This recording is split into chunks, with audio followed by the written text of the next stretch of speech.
Hey guys, so today I am going to do my 7-month update for my 7-month post-op update for VSG surgery. So for those of you who are new here, my name is Latrice. I had VSG surgery July 9th, 2024, and so this is my 7-month post-op update. And so I wanted to start standing up so that I can get this part out of the way. This is what the body is looking like right now. I've lost a total of, well, we'll get into that as we go through the video, but yeah, this is what she is looking like. These are a size 16 pants. It's looking like I'm probably gonna need a 14, but yeah. So anyway, I guess the first thing is first. New hair, new me. Who is this? And so I did purchase this wig. It's a wig. I purchased this wig to try out some hairstyles for my upcoming boudoir photo shoot. I mentioned it in my previous video. I'm gonna do a photo shoot. It's gonna be happening next month, and so I was trying to figure out whether or not I was gonna do like a wig or if I was gonna go and get some braids or what the deal was gonna be. And so I just purchased this wig to see if I wanted to do the wig. I am liking this look because I feel like longer hair is a little more sexy, sultry for the vibe I'm going for the photo shoot. So anyway, you're here for the update, not my hair. But I do feel like it makes me look younger. But anyway, so 7 months. It's hard to believe it's been 7 months already. And again, not a whole lot to talk about really. Let's see, things have been pretty consistent. Obviously the amount of weight that I lose each month is decreasing, but that's normal.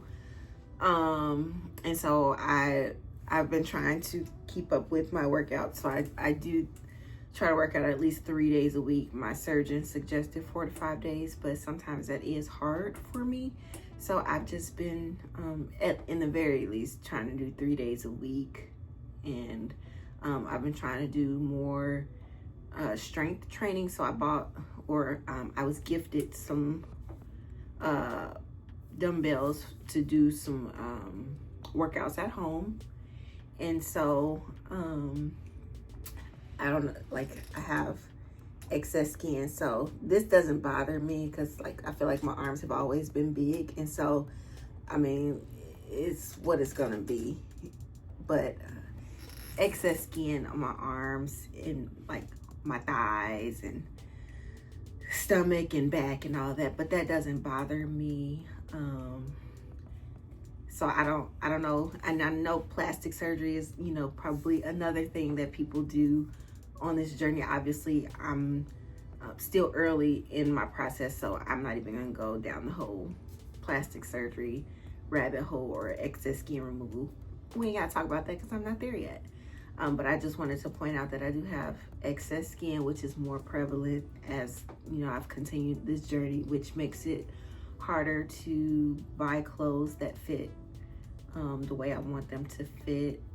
But I'm not really self-conscious about the excess skin. Like I don't have an issue wearing short sleeves because I mean, being in a bigger body most of my life, I mean, these big arms was out before and they're gonna be out now, so it is what it is.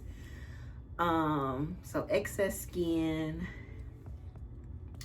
is what's going on in terms of finding clothes. Of course, I have to buy clothes more frequently, which is a nice thing and an annoying thing, so it's kind of bittersweet. So I do buy clothes that are not very expensive just because I know that I'm gonna have to, the size of the clothes are gonna change. So I don't buy anything that's super expensive. What else?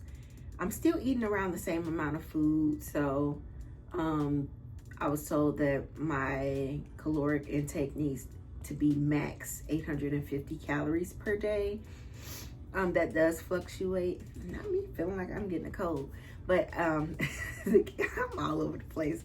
The calories, I feel like it fluctuates depending on the day or if I worked out that day.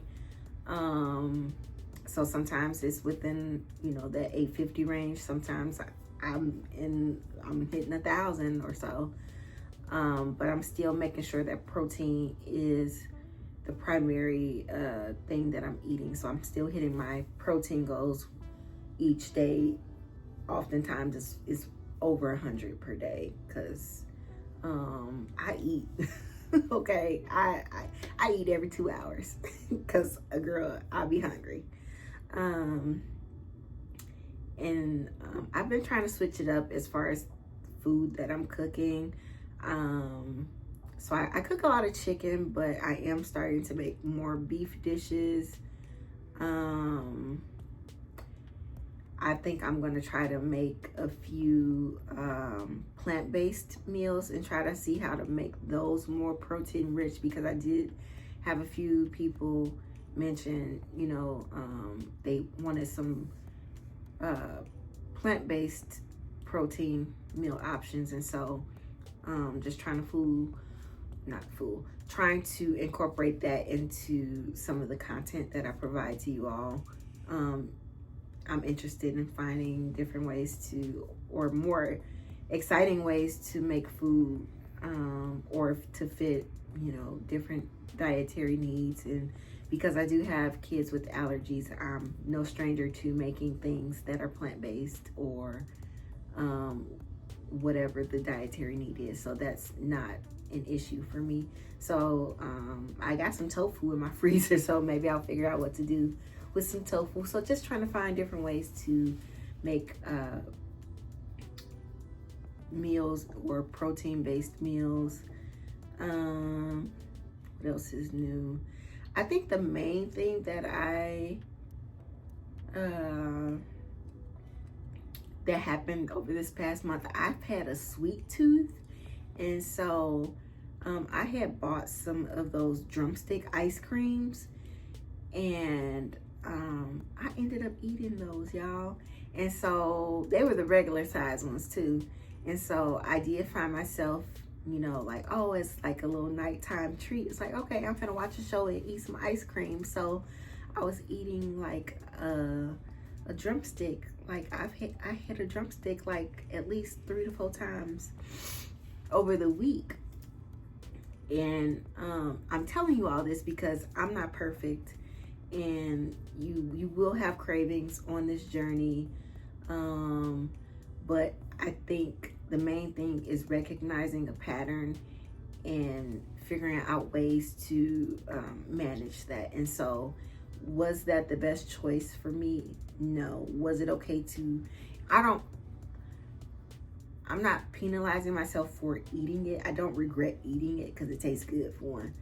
But I think the problem was I'm doing it late at night and I'm mindlessly eating in front of the TV. And it's one thing to have it every so often, but I was eating it like multiple times a week consecutively. And so I think that's where, you know, trying to recognize patterns in your eating. And so I have a Ninja Creamy, so I can definitely make protein ice cream or buy other options from the store, such as Halo ice cream and things like that, versus eating a drumstick that's full fat, 30 plus grams of sugar per drumstick, you know. And so I think that's the main thing that I struggled with this past month, is just navigating that sweet tooth or fighting the urge to graze like food. So it's like, oh, there's some chips, let me eat like 2 chips, and then just kind of catching myself doing that every so often just to taste it. Again, not to say that you can't have these things, but just being mindful, okay, it can become a pattern of behavior, and that's not what I want. So, and I'm trying my best to be very transparent on this journey. So again, I'm not perfect. We all slip sometimes. But just being mindful of what you're putting in your body and recognizing patterns of behavior. And so that was that. And then something that just happened recently the other day was I was in Walmart and like I had the worst abdominal pain. It kind of came out of nowhere. Like I didn't eat anything ridiculous. I wasn't hungry because I had just eaten not long before I went to the store. I had been hydrating, making sure that I stayed hydrated throughout the day. But I had the worst stomach cramps ever. Almost like it was a mixture between like a lot of pressure in my upper abdomen and like cramps. And so I was kind of hunched over at the store, like in so much pain. It hurt to cough. And all I was thinking in my head is like, ooh, I hope this is not like a bowel obstruction or anything like that. And so the pain lasted for about an hour. And I'm gonna say that it was probably just constipation, because as the night progressed or even into the next day, I was passing a lot of gas, and then I did end up having multiple bowel movements. And so I'm gonna say it was just constipation, but it is something that I'm gonna bring up to my bariatric team, because I want to say this is the second time that has happened, and I'm not really sure what the cause of it was. So that was something different this past month.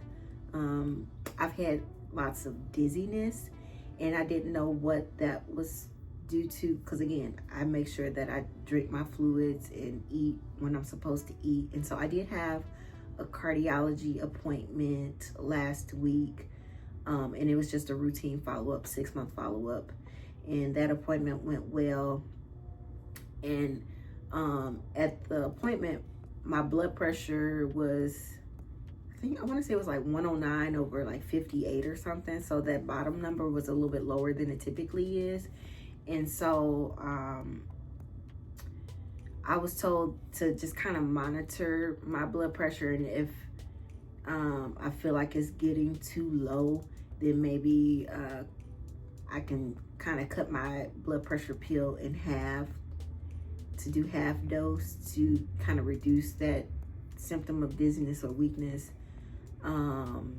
or just changing the time of day that I'm taking it. And so I was like, oh, well, that's probably why I was feeling dizzy a few times, because maybe my blood pressure was a little bit low. But I was told I should still stay on the blood pressure medication for now. They placed an order for an updated echocardiogram to monitor or to assess my heart again, because if you're new here, I have a history of chronic right-sided heart failure, and so I have to have a repeat echo to see if they're able to visualize my heart better, because the last time I had my echo, they weren't able to visualize different parts of it due to my weight. And so now that I've lost weight, they want to look at my heart again. So I'll get that scheduled pretty soon so we can see what's going on with my heart. Hopefully good things. And overall, I feel really good. My body feels good. I feel more confident. For the most part, I feel more energized. I mean, I need to go to bed at better hours of the night, but other than that, I do feel really good. I have a updated sleep appointment in March, I think March or April, and so I'm going to see if they need to do an updated sleep study. I haven't been doing my CPAP machine consistently, because I usually fall asleep on the couch. So by the time I make it to my bed, it's almost pointless to put it on. But that's a work in progress. And yeah, those are really the only updates. Cardiology, they said I'm doing well. Just gotta get the updated echo. Got my sleep appointment coming up. I don't see my bariatric team again until I think the 9-month mark. So yeah, all in all, things are going well. And of course you want to know, how much did you lose, girl? And so the last video I weighed in at 228. And so right now I am 219. So I lost 9 pounds. Yeah, 9 pounds. I lost 9 pounds since the last time I did my update. So over the past month, I lost 9 pounds, which I think is still pretty good. Again, the amount that I'm losing from the beginning until now has reduced, of course, but I think that's still a pretty good number. And so I'm getting closer and closer to 200. Y'all, again, I started at 363 before surgery, and now I am 219. 363, now I'm 219. So that's like what, 145 pounds, 145. So I've lost 145 pounds since last January. So that feels great. I've lost a whole person. And I can feel it. Like, I feel good. It feels good to not have that extra 145 pounds. So yeah. But that's the update. I ain't got nothing else to talk about. But if there are specific questions that you all have, or if there is anything in particular you want me to talk about, put it in the comment section below. Otherwise, I truly appreciate all of the love and support that you guys have been showing me. If you're new here, welcome. Please make sure you like, share, comment, and subscribe, and I will see y'all in the next video. Bye.